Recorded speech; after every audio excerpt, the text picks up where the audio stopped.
the smallest of margins, essentially tied in the polls nationally and in the key battlegrounds, including right here in Pennsylvania, all still very much in play. The ABC News presidential debate starts right now.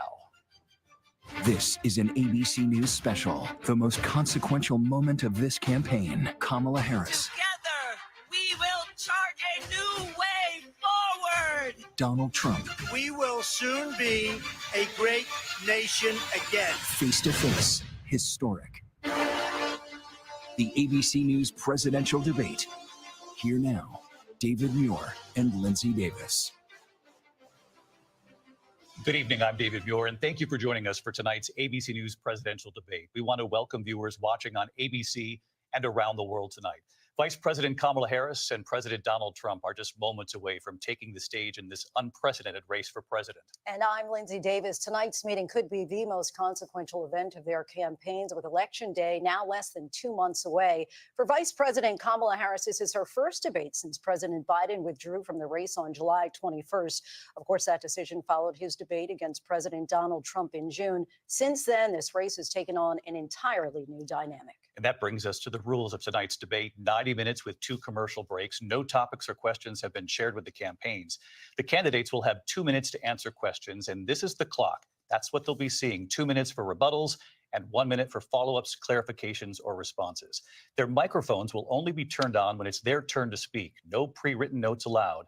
There is no audience here tonight in this hall at the National Constitution Center. This is an intimate setting for 2 candidates who have never met. President Trump won the coin toss. He chose to deliver the final closing statement of the evening. Vice President Harris selected the podium to the right. So let's now welcome the candidates to the stage. Vice President Kamala Harris and President Donald Trump.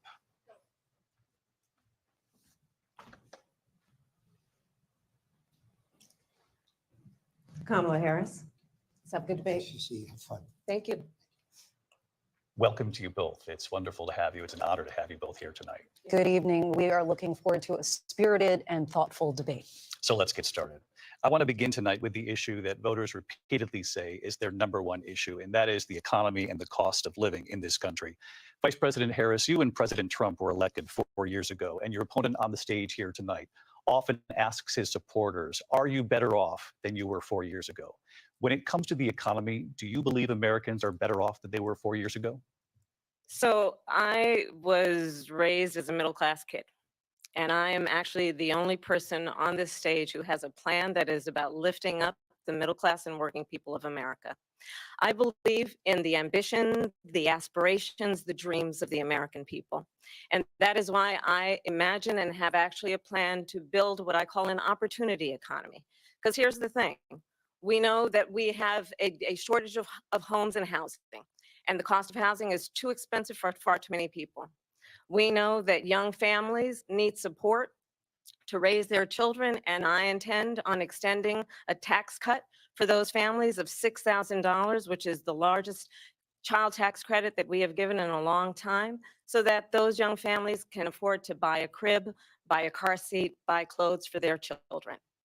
My passion, one of them, is small businesses. My mother raised my sister and me, but there was a woman who helped raise us. We call her our second mother. She was a small business owner. I love our small businesses. My plan is to give a $50,000 tax deduction to startup small businesses, knowing they are part of the backbone of America's economy. My opponent, on the other hand, his plan is to do what he has done before, which is to provide a tax cut for billionaires and big corporations, which will result in $5 trillion to America's deficit. My opponent has a plan that I call the Trump sales tax, which would be a 20% tax on everyday goods that you rely on to get through the month. Economists have said that that Trump sales tax would actually result for middle-class families in about $4,000 more a year because of his policies and his ideas about what should be the backs of middle-class people paying for tax cuts for billionaires. President Trump, I'll give you 2 minutes. First of all, I have no sales tax. That's an incorrect statement. She knows that. We're doing tariffs on other countries. Other countries are going to finally, after 75 years, pay us back for all that we've done for the world. And the tariff will be substantial in some cases. I took in billions and billions of dollars, as you know, from China. In fact, they never took the tariff off because it was so much money they can't. It would totally destroy everything that they've set out to do. They're taking in billions of dollars from China and other places. They've left the tariffs on. When I had it, I had tariffs, and yet I had no inflation. Look, we've had a terrible economy because inflation which is really known as a country buster. It breaks up countries. We have inflation like very few people have ever seen before, probably the worst in our nation's history. We were at 21%, but that's being generous because many things are 50, 60, 70, and 80% higher than they were just a few years ago. This has been a disaster for people, for the middle class, but for every class. On top of that, we have millions of people pouring into our country from prisons and jails, from mental institutions and insane asylums, and they're coming in and they're taking jobs that are occupied right now by African Americans and Hispanics, and also unions. Unions are going to be affected very soon. And you see what's happening. You see what's happening with towns throughout the United States. You look at Springfield, Ohio. You look at Aurora in Colorado. They are taking over the towns. They're taking over buildings. They're going in violently. These are the people that Xi and Biden led into our country, and they're destroying our country. They're dangerous. They're at the highest level of criminality, and we have to get them out. We have to get them out fast. I created one of the greatest economies in the history of our country. I'll do it again and even better. We are going to get to immigration and border security during this debate, but I would like to let Vice President Harris respond on the economy here. Well, I would love to. Let's talk about what Donald Trump left us. Donald Trump left us the worst unemployment since the Great Depression. Donald Trump left us the worst public health epidemic in a century. Donald Trump left us the worst attack on our democracy since the Civil War. And what we have done is clean up Donald Trump's mess. What we have done and what I intend to do is build on what we know are the aspirations and the hopes of the American people. But I'm going to tell you all in this debate tonight, you're going to hear from the same old tired playbook, a bunch of lies, grievances, and name calling. What you're going to hear tonight is a detailed and dangerous plan called Project 2025 that the former president intends on implementing if he were elected again. I believe very strongly that the American people want a president who understands the importance of bringing us together, knowing we have so much more in common than what separates us. And I pledge to you to be a president for all Americans. President Trump will give you a minute here to respond. Number one, I have nothing to do, as you know, and as she knows better than anyone, I have nothing to do with Project 2025. That's out there. I haven't read it. I don't want to read it purposely. I'm not going to read it. This was a group of people that got together. They came up with some ideas, I guess some good, some bad, but it makes no difference. I have nothing to do. Everybody knows I'm an open book. Everybody knows what I'm going to do. Cut taxes very substantially and create a great economy like I did before. We had the greatest economy. We got hit with a pandemic. And the pandemic was not since 1917, where 100 million people died, has there been anything like it. We did a phenomenal job with the pandemic. We handed them over a country where the economy and where the stock market was higher than it was before the pandemic came in. Nobody's ever seen anything like it. We made ventilators for the entire world. We got gowns, we got masks, we did things that nobody thought possible. And people give me credit for rebuilding the military. They give me credit for a lot of things, but not enough credit for the great job we did with the pandemic. But the only jobs they got were bounce back jobs. These were jobs bounce back, and it bounced back and it went to their benefit. But I was the one that created them. They know it, and so does everybody else. Vice President Harris, I'll let you respond. So Donald Trump has no plan for you. And when you look at his economic plan, it's all about tax breaks for the richest people. I am offering what I describe as an opportunity economy, and the best economists in our country, if not the world, have reviewed our relative plans for the future of America. What Goldman Sachs has said is that Donald Trump's plan would make the economy worse. Mine would strengthen the economy.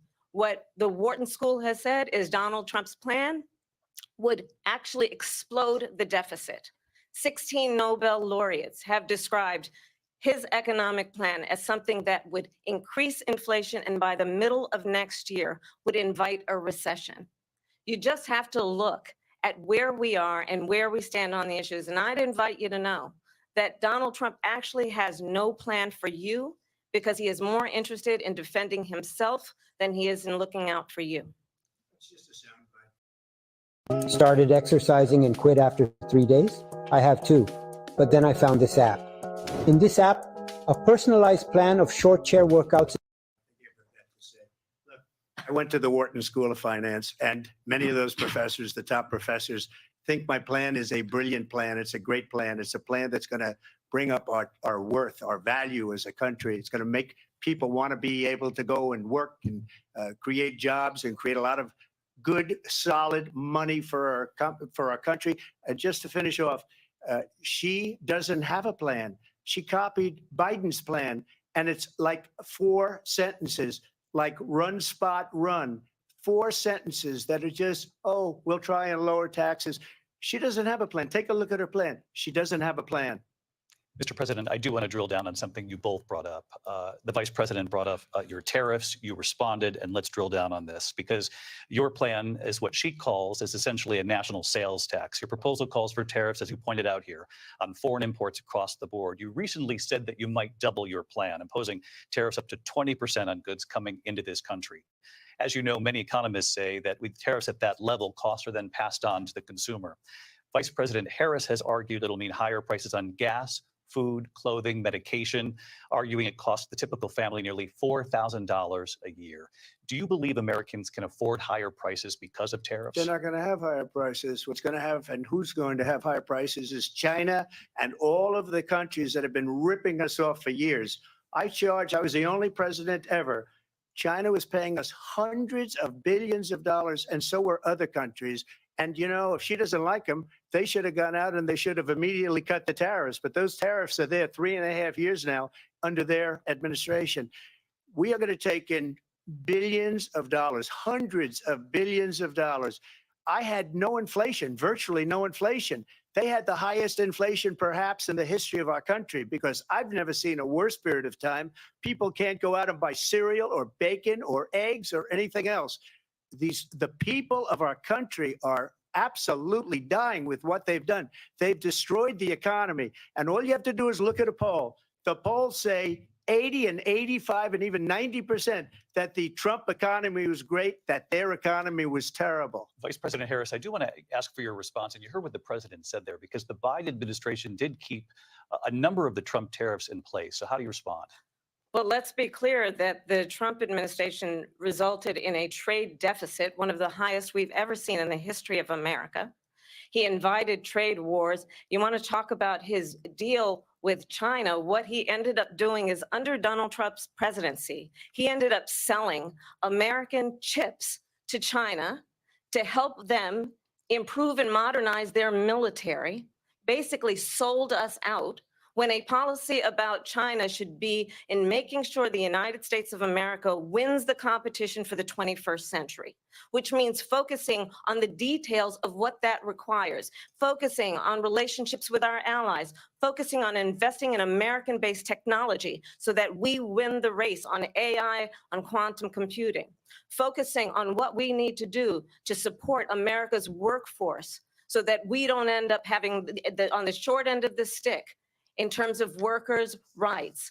But what Donald Trump did, let's talk about this, with COVID, is he actually thanked President Xi for what he did during COVID. Look at his tweet. Thank you, President Xi, exclamation point, when we know that Xi was responsible for lacking and not giving us transparency about the origins of COVID. President Trump, I'll let you respond. First of all, they bought their chips from Taiwan. We hardly make chips anymore because of philosophies like they have and policies like they have. I don't say her because she has no policy. Everything that she believed 3 years ago and 4 years ago is out the window. She's going to my philosophy now. In fact, I was going to send her a MAGA hat. She's gone to my philosophy. But if she ever got elected, she'd change it. And it will be the end of our country.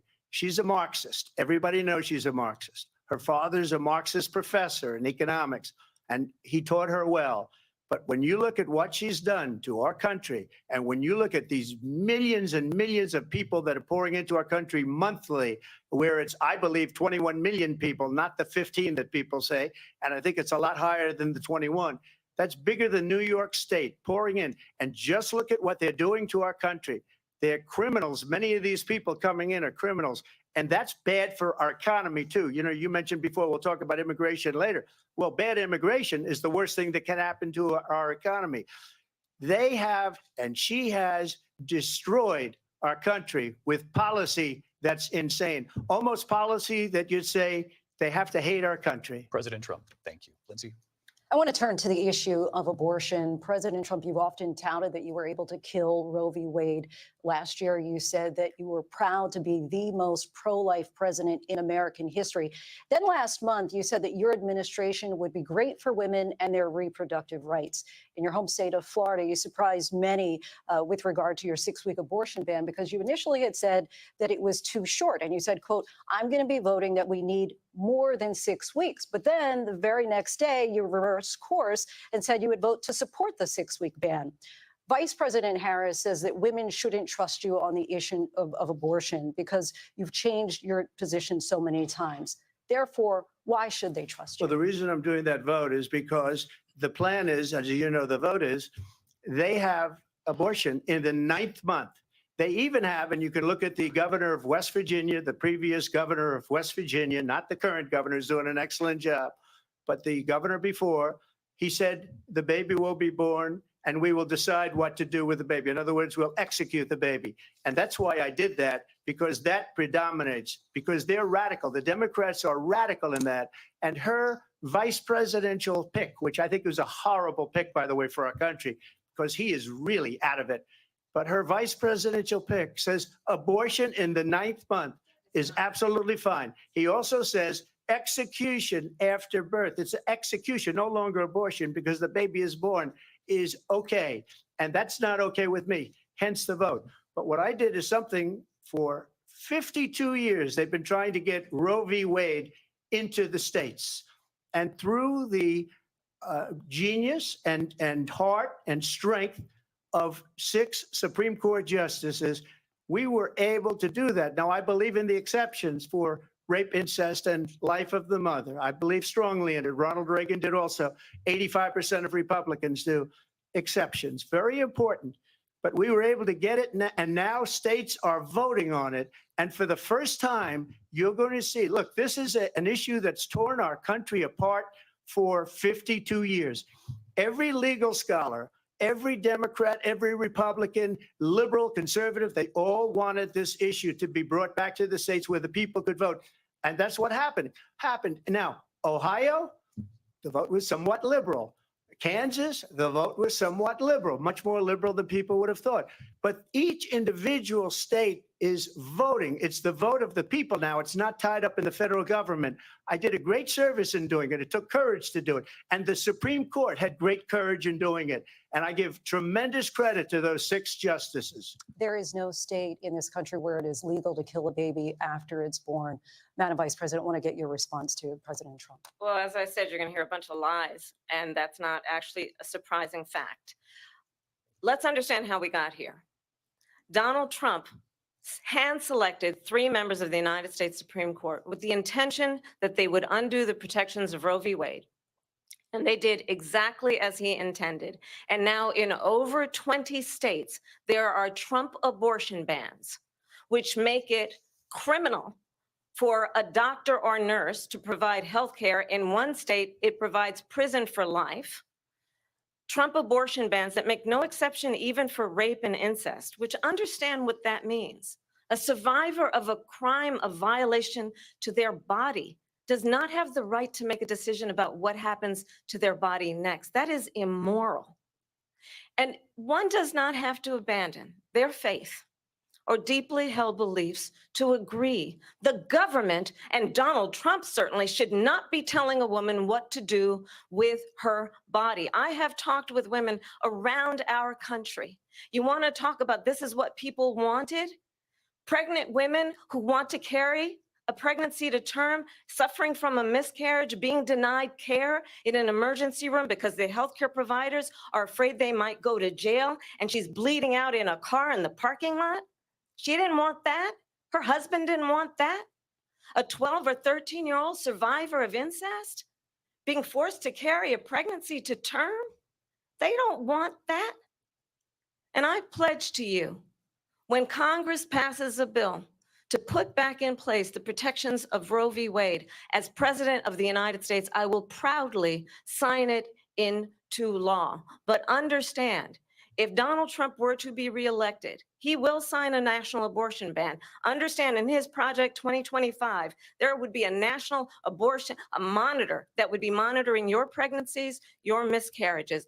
I think the American people believe that certain freedoms, in particular the freedom to make decisions about one's own body, should not be made by the government. Thank you, Vice President Harris. Well, there she goes again. It's a lie. I'm not signing a ban, and there's no reason to sign a ban because we've gotten what everybody wanted. Democrats, Republicans, and everybody else, and every legal scholar wanted it to be brought back into the states, and the states are voting. And it may take a little time, but for 52 years, this issue has torn our country apart, and they've wanted it back in the states. And I did something that nobody thought was possible. The states are now voting. What she says is an absolute lie.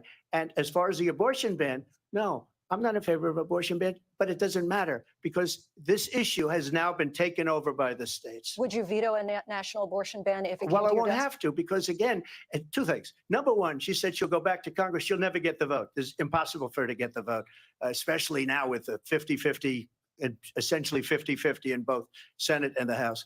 She's not going to get the vote. She can't get the vote. She won't even come close to it. So it's just talk. You know what it reminds me of? When they said they're going to get student loans terminated, and it ended up being a total catastrophe. The student loans, and then her, I think probably her boss, if you call him a boss, he spends all his time on the beach. But look, her boss went out and said, we'll do it again. We'll do it a different way. And he went out, got rejected again by the Supreme Court. So all these students got taunted with this whole thing about this whole idea. And how unfair that would have been, part of the reason they lost, to the millions and millions of people that had to pay off their student loans. They didn't get it for free. But they were saying it's the same way that they talked about that they talk about abortion. But if I could just get a yes or no, because your running mate, J.D. Vance, has said that you would veto it if you did come to your desk. Well, I didn't discuss it with J.D. In all fairness, J.D., and I don't mind if he has a certain view, but I think he was speaking for me, but I really didn't. Look, we don't have to discuss it because she'd never be able to get it, just like she couldn't get student loans. They couldn't get student loans. They didn't even come close to getting student loans. They taunted young people and a lot of other people that had loans. They can never get this approved. So it doesn't matter what she says about going to Congress. Well, wonderful. Let's go to Congress, do it.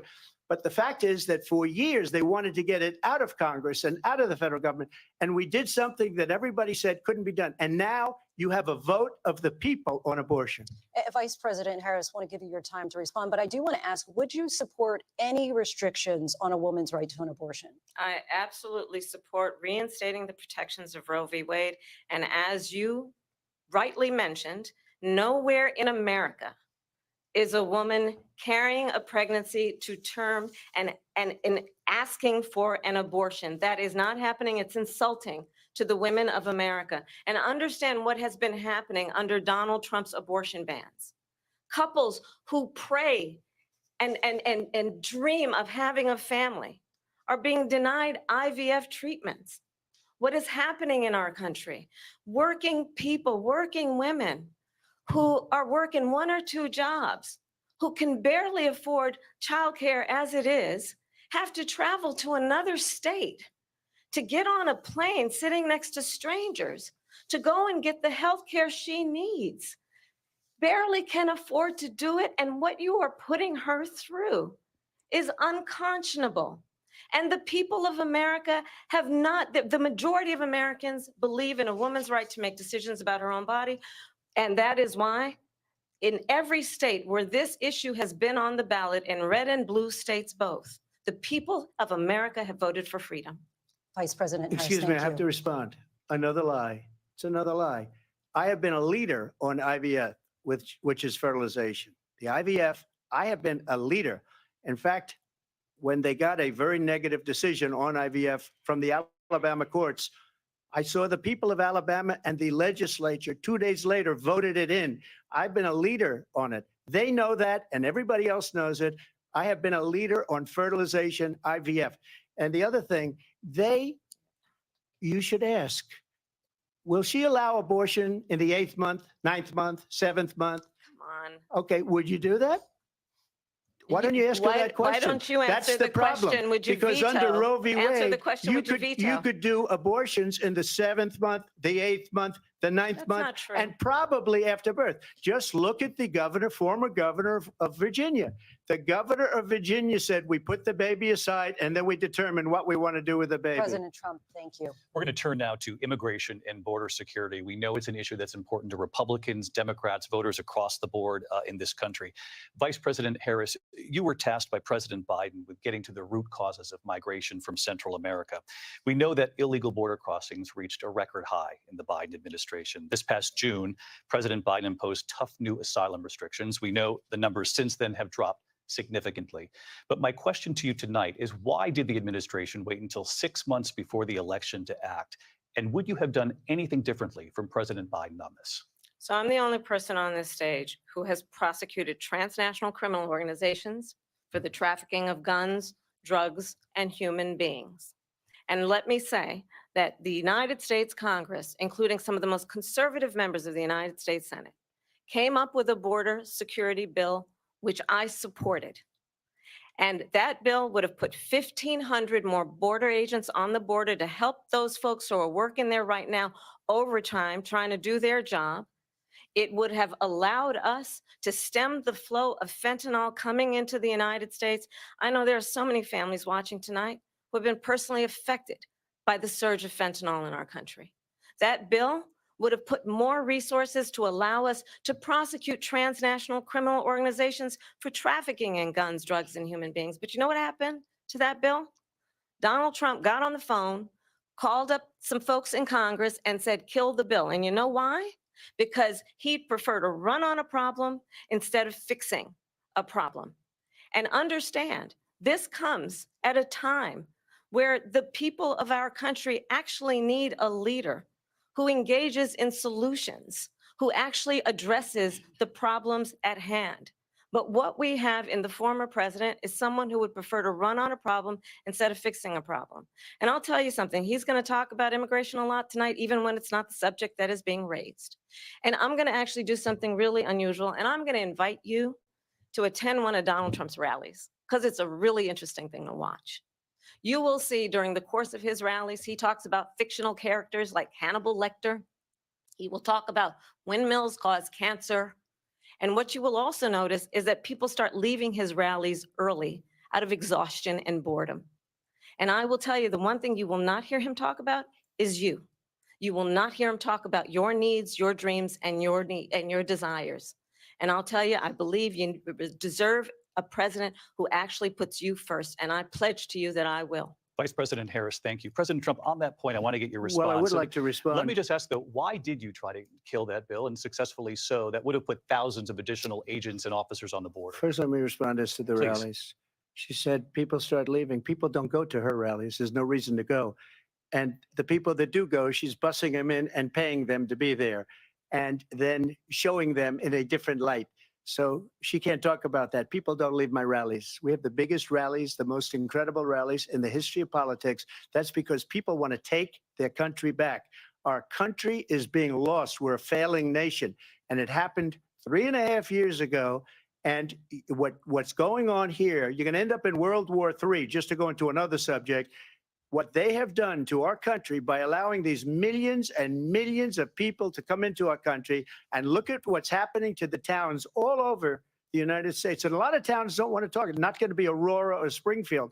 A lot of towns don't want to talk about it because they're so embarrassed by it. In Springfield, they're eating the dogs, the people that came in. They're eating the cats. They're eating the pets of the people that live there. And this is what's happening in our country, and it's a shame. As far as rallies are concerned, as far as the reason they go is they like what I say. They want to bring our country back. They want to make America great again. It's a very simple phrase, make America great again. She's destroying this country. And if she becomes president, this country doesn't have a chance of success. Not only success, we'll end up being Venezuela on steroids. I just want to clarify here. You bring up Springfield, Ohio, and ABC News did reach out to the city manager there. He told us there have been no credible reports of specific claims of pets being harmed, injured, or abused by individuals within the immigrant community. Well, All I've this- seen people on television. Let me just say here, this is The people on television say clear- my dog was taken and used for food. So maybe he said that, and maybe that's a good Yeah. thing to say for a city manager. I'm not taking this from But the television. people I'm on taking it from television the city saying their manager. dog was eaten by the people that went there. Again, the Springfield city manager says there's no evidence of that. Vice We'll President find Harris, out. I'll let you respond to the rest of what you've heard. You talk about extreme. This is, I think, one of the reasons why in this election, I actually have the endorsement of 200 Republicans who have formerly worked with President Bush, Mitt Romney, and John McCain, including the endorsement of former Vice President Dick Cheney and Congress member Liz Cheney. And if you want to really know the inside track on who the former president is, if he didn't make it clear already, just ask people who have worked with him. His former chief of staff, a four-star general, has said he has contempt for the Constitution of the United States.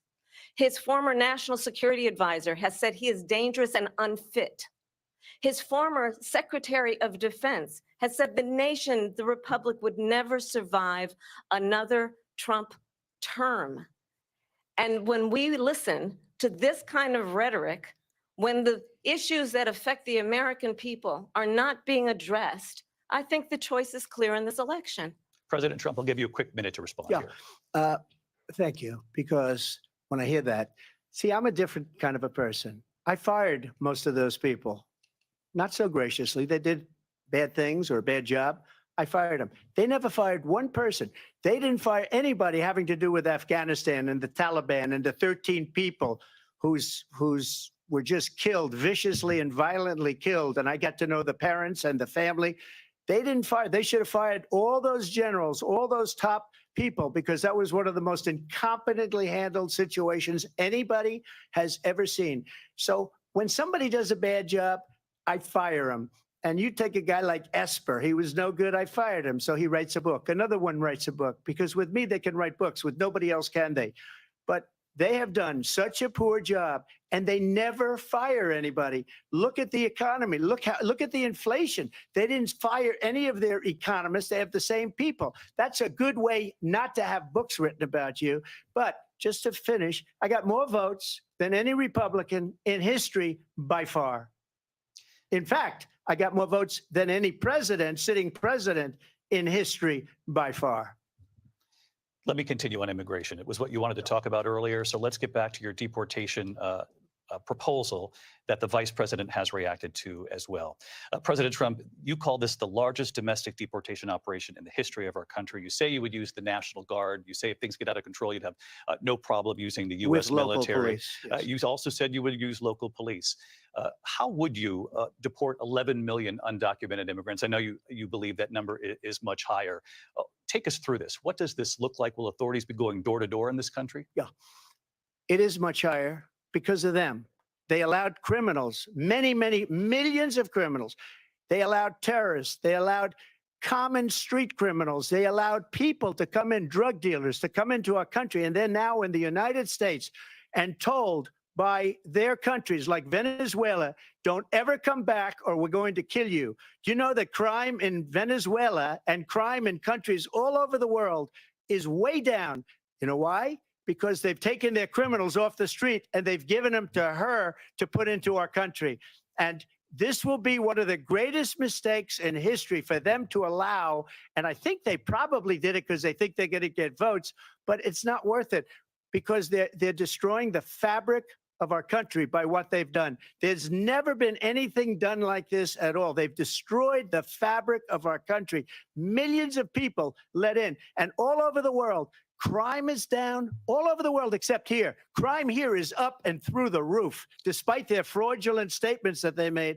Crime in this country is through the roof. And we have a new form of crime. It's called migrant crime. And it's happening at levels that nobody thought possible. President Trump, as you know, the FBI says overall violent crime is actually coming down in this country. But Excuse me, the FBI they were defrauding statements. They didn't include the worst cities. They didn't include the cities with the worst crime. It was a fraud. Just like their number of 818,000 jobs that they said they created turned out to be a fraud. President Trump, thank you. I'll let you respond, Vice President Harris. Well, I think this is so rich coming from someone who has been prosecuted for national security crimes, economic crimes, election interference, has been found liable for sexual assault, and his next big court appearance is in November at his own criminal sentencing.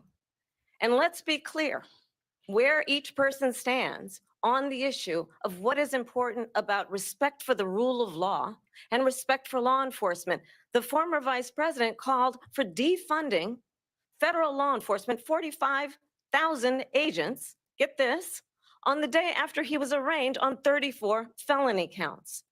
So let's talk about what is important in this race. It is important that we move forward, that we turn the page on this same old tired rhetoric and address the needs of the American people, address what we need to do about the housing shortage, which I have a plan for, address what we must do to support our small businesses, address bringing down the price of groceries.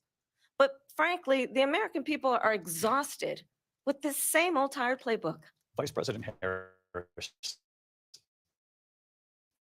Thank you. Excuse me, Stephen. And I'm winning most of them, and I will win the rest on appeal. And you saw that with the decision that came down just recently from the Supreme Court. I'm winning most of them. But those are cases, it's called weaponization. Never happened in this country. They weaponized the Justice Department. Every one of those cases was involved with the DOJ, from Atlanta and Fani Willis to the Attorney General of New York and the DA in New York. Every one of those cases. And then they say, oh, he's a criminal. They're the ones that made them go after me. By the way, Joe Biden was found essentially guilty on the documents case. And what happened in my documents case? They said, oh, that's the toughest of them all. A complete and total victory. 2 months ago, it was thrown out. It's weaponization, and they used it, and it's never happened in this country. They used it to try and win an election. They're fake cases. President Trump, thank you. A really quick response here, Vice President Harris, on this notion of weaponization of the Justice Department. Well, let's talk about extreme and understand the context in which this election in 2024 is taking place. The United States Supreme Court recently ruled that the former president would essentially be immune from any misconduct if he were to enter the White House again. Understand, this is someone who has openly said he would terminate, I'm quoting, terminate the Constitution of the United States, that he would weaponize the Department of Justice against his political enemies. Someone who has openly expressed disdain for members of our military. Understand what it would mean if Donald Trump were back in the White House with no guardrails, because certainly we know now the court won't stop him. We know J.D. Vance is not going to stop him. It's up to the American people Vice President stop Harris, him. thank you. Lindsay? Vice President Harris, in your last run for president. This is the one that weaponized, not me. She weaponized. I probably took a bullet to the head because of the things that they say about me. They talk about democracy. I'm a threat to democracy. They're the threat to democracy with a fake Russia investigation that went nowhere. We have a lot to get to. Lindsay? Vice President Harris, in your last run for president, you said you wanted to ban fracking. Now you don't. You wanted mandatory government buyback programs for assault weapons. Now your campaign says you don't. You supported decriminalizing border crossings. Now you're taking a harder line. I know you say that your values have not changed. So then why have so many of your policy positions changed? So my values have not changed, and I'm going to discuss every at least every point that you've made. But in particular, let's talk about fracking because we're here in Pennsylvania. I made that very clear in 2020. I will not ban fracking. I have not banned fracking as Vice President of the United States. And in fact, I was the tie-breaking vote on the Inflation Reduction Act, which opened new leases for fracking. My position is that we have got to invest in diverse sources of energy so we reduce our reliance on foreign oil. We have had the largest increase in domestic oil production in history because of an approach that recognizes that we cannot over-rely on foreign oil. As it relates to my values, let me tell you, I grew up a middle-class kid raised by a hardworking mother who worked and saved and was able to buy our first home when I was a teenager.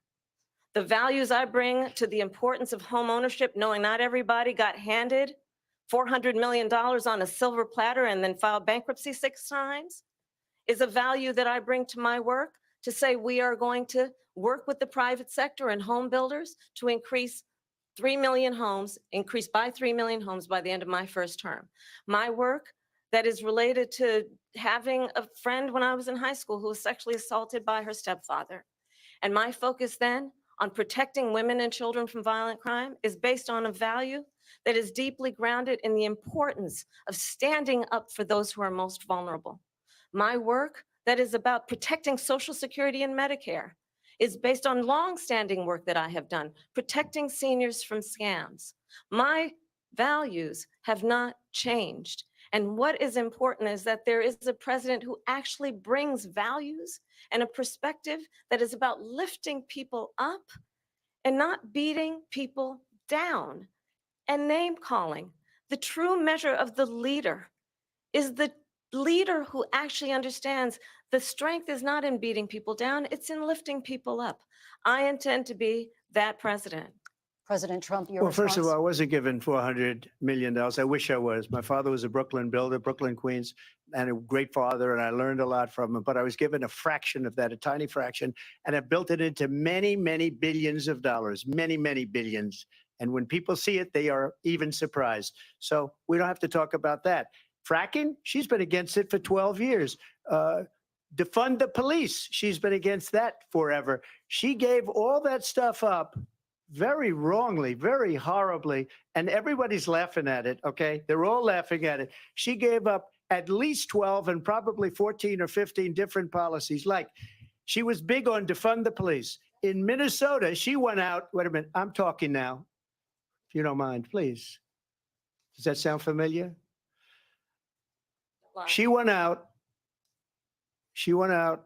in Minnesota and wanted to let criminals that killed people, that burned down Minneapolis, she went out and raised money to get them out of jail. She did things that nobody would ever think of. Now she wants to do transgender operations on illegal aliens that are in prison. This is a radical left liberal that would do this. She wants to confiscate your guns, and she will never allow fracking in Pennsylvania. If she won the election, fracking in Pennsylvania will end on day one. Just to finish one thing, so important in my opinion. So I got the oil business going like nobody has ever done before.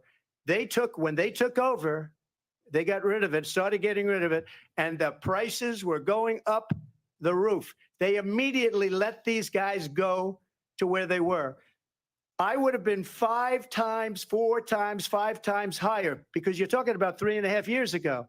They got it up to where I was because they had no choice, because the prices of energy were quadrupling and doubling. You saw what happened to gasoline. So they said, let's go back to Trump.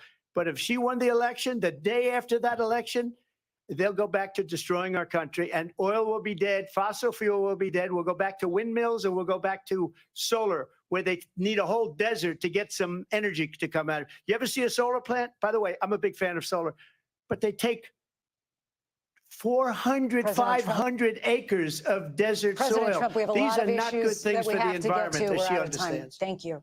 Lindsay, thank you. We have an election in just 56 days. And I want to talk about the peaceful transfer of power, which, of course, we all know is a cornerstone of our democracy, and the role of a president in a moment of crisis. Mr. President, on January 6th, you told your supporters to march to the Capitol. You said you would be right there with them. The country and the world saw what played out at the Capitol that day, the officers coming under attack. Aides in the West Wing say you watched it unfold on television off the Oval Office. You did send out tweets, but it was more than 2 hours before you sent out that video message telling your supporters to go home. Is there anything you regret about what you did on that day? You just said a thing that isn't covered. Peacefully and patriotically, I said during my speech, not later on. Peacefully and patriotically. And nobody on the other side was killed. Ashley Babbitt was shot by an out-of-control police officer that should have never, ever shot her. It's a disgrace. But we didn't do this group of people that have been treated so badly. I ask, what about all the people that are pouring into our country and killing people that she allowed to pour in? She was the border czar. Remember that. She was the border czar. She doesn't want to be called the border czar because she's embarrassed by the border. In fact, she said at the beginning, oh, I'm surprised you're not talking about the border yet. That's because she knows what a bad job they've done. What about those people? When are they going to be prosecuted? When are these people from countries all over the world, not just South America? They're coming in from all over the world, David. All over the world, and crime rates are down all over the world because of it. But let me just when ask are those, David, when are those people going to be prosecuted? When are the people that burned down Minneapolis going to be prosecuted? Or in Seattle, they went into Seattle, they took over a big percentage of the city of Seattle. When are those people going to be prosecuted? But let me just ask You might ask her that question. You were the president. You were watching it unfold on television. It's a very simple question as we move forward toward another election. Is there anything you regret about what you did on that day? Yes or no? I had nothing to do with that other than they asked me to make a speech. I showed up for a speech. I said, I think it's going to be big. I went to Nancy Pelosi and the mayor of Washington, D.C., and the mayor put it back in writing, as you know. I said, you know, this is going to be a very big rally or whatever you want to call it. And again, it wasn't done by me. It was done by others. I said, I'd like to give you 10,000 National Guard or soldiers. They rejected me. Nancy Pelosi rejected me. It was just 2 weeks ago, her daughter has a tape of her saying she is fully responsible for what happened. They want to get rid of that tape. It would have never happened if Nancy Pelosi and the mayor of Washington did their jobs. I wasn't responsible for security. Nancy Pelosi was responsible. She didn't do her job. The question was about you as president, not about former Speaker Pelosi, but I do want Vice President Harris to respond here. I was at the Capitol on January 6th. I was the vice president-elect. I was also an acting senator. I was there. And on that day, the president of the United States incited a violent mob to attack our nation's capital, to desecrate our nation's capital. On that day, 140 law enforcement officers were injured, and some died. And understand, the former president has been indicted and impeached for exactly that reason. But this is not an isolated situation. Let's remember Charlottesville, where there was a mob of people carrying tiki torches, spewing anti-Semitic hate. And what did the president then at the time say? There were fine people on each side. Let's remember that when it came to the Proud Boys, a militia, the president said, the former president said, stand back and stand by. So for everyone watching who remembers what January 6th was, I say, we don't have to go back. Let's not go back. We're not going back. It's time to turn the page. And if that was a bridge too far for you, well, there is a place in our campaign for you to stand for country, to stand for our democracy, to stand for rule of law, and to end the chaos, and to end the approach that is about attacking the foundations of our democracy because you don't like the outcome. And be clear on that point. Donald Trump, the candidate, has said in this election there will be a bloodbath if this and the outcome of this election is not to his liking. Let's turn the page on this. Let's not go back. Let's chart a course for the future and not go backwards to the past. Let me just follow up here. was a different term, and it was a term that related to energy because they have destroyed our energy business. That was where bloodbath was. Also, on Charlottesville, that story has been, as you would say, debunked. Laura Ingraham, Sean Hannity, Jesse, all of these people, they covered it. If they go an extra sentence, they will see it was perfect. It was debunked in almost every newspaper, but they still bring it up, just like they bring 2025 up.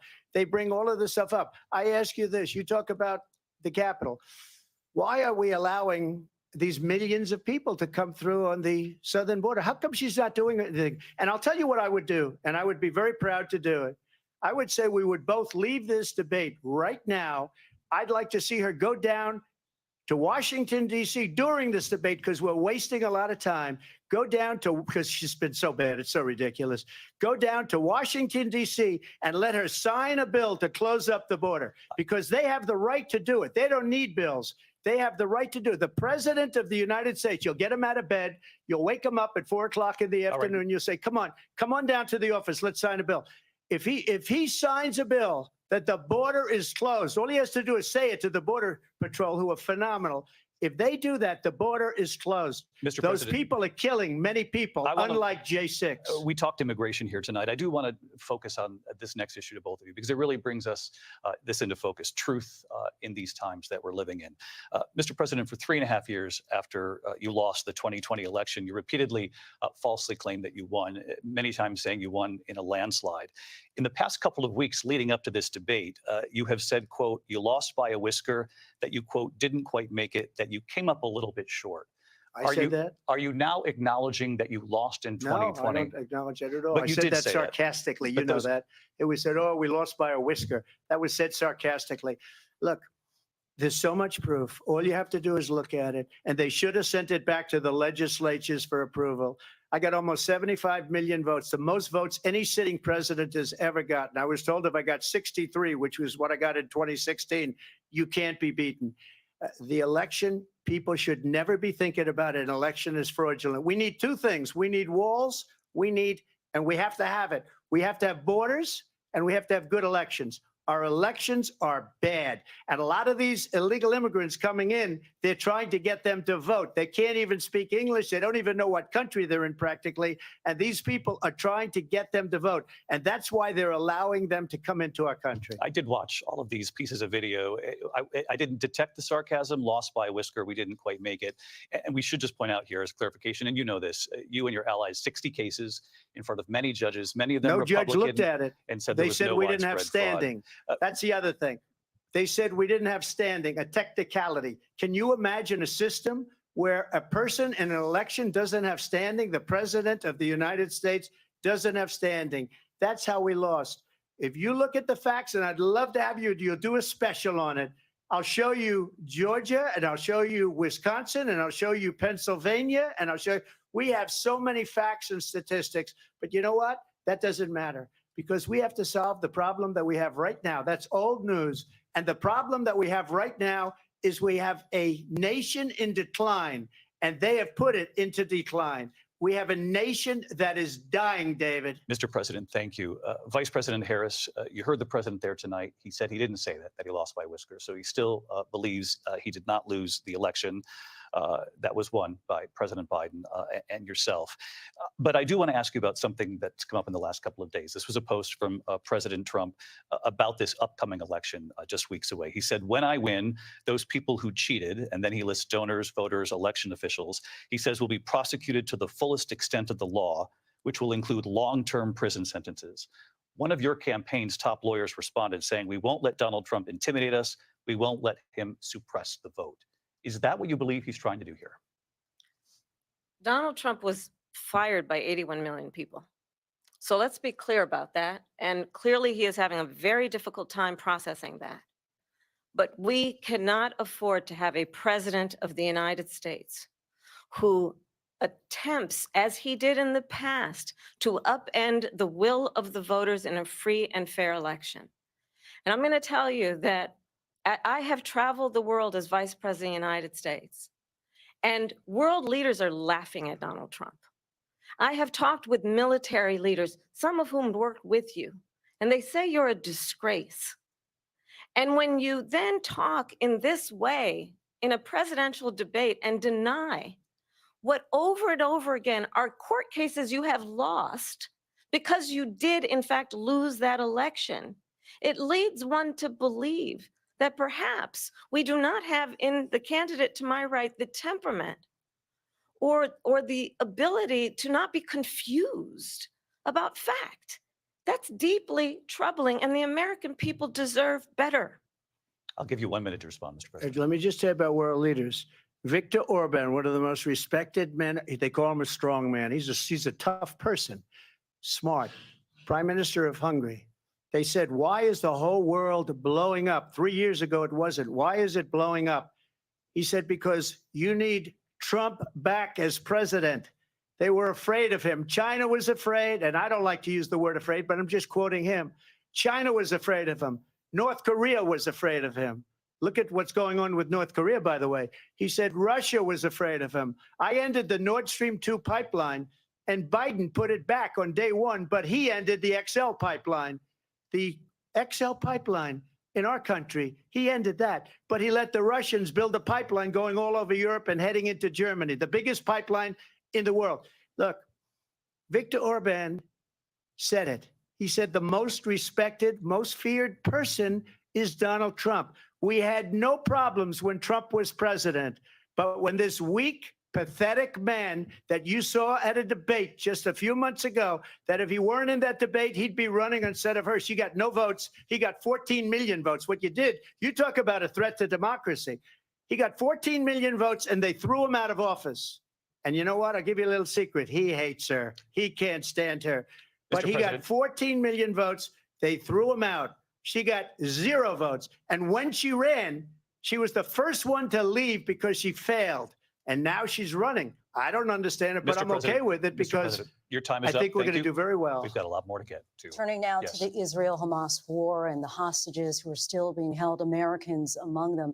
Vice President Harris, in December, you said, quote, Israel has a right to defend itself, but you added, quote, it matters how, saying international humanitarian law must be respected. Israel must do more to protect innocent civilians. You said that 9 months ago. Now an estimated 40,000 Palestinians are dead. Nearly 100 hostages remain. Just last week, Prime Minister Benjamin Netanyahu said there's not a deal in the making. President Biden has not been able to break through the stalemate. How would you do it? Well, let's understand how we got here.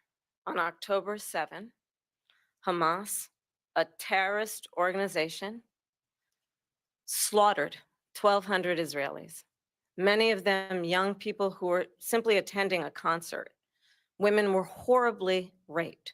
And so absolutely, I said then, I say now, Israel has a right to defend itself. We would. And how it does so matters, because it is also true, far too many innocent Palestinians have been killed. Children, mothers. What we know is that this war must end. It must end immediately, and the way it will end is we need a ceasefire deal and we need the hostages out. And so we will continue to work around the clock on that. Work around the clock, also understanding that we must chart a course for a two-state solution. And in that solution, there must be security for the Israeli people and Israel, and in equal measure for the Palestinians. But the one thing I will assure you always, I will always give Israel the ability to defend itself, in particular as it relates to Iran and any threat that Iran and its proxies pose to Israel. But we must have a two-state solution where we can rebuild Gaza, where the Palestinians have security, self-determination, and the dignity they so rightly deserve.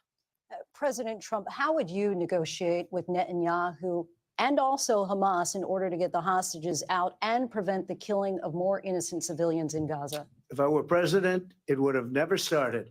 If I were president, Russia would have never, ever, I know Putin very well, he would have never, and there was no threat of it either, by the way, for 4 years, have gone into Ukraine and killed millions of people when you add it up, far worse than people understand what's going on over there. But when she mentions about Israel, all of a sudden, she hates Israel. She wouldn't even meet with Netanyahu when he went to Congress to make a very important speech. She refused to be there because she was at a sorority party of hers. She wanted to go to the sorority party. She hates Israel. If she's president, I believe that Israel will not exist within 2 years from now. And I've been pretty good at predictions, and I hope I'm wrong about that one. She hates Israel. At the same time, in her own way, she hates the Arab population because the whole place is going to get blown up. Arabs, Jewish people, Israel will be gone. It would have never happened. Iran was broke under Donald Trump. Now Iran has $300 billion because they took off all the sanctions that I had. Iran had no money for Hamas or Hezbollah or any of the 28 different spheres of terror. And they are spheres of terror, horrible terror. They had no money.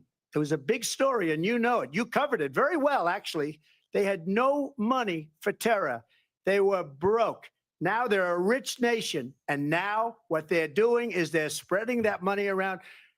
Look at what's happening with the Houthis and Yemen. Look at what's going on in the Middle East. This would have never happened. I will get that settled and fast, and I'll get the war with Ukraine and Russia ended. If I'm president-elect, I'll get it done before even becoming president. Vice President Harris, he says you hate Israel.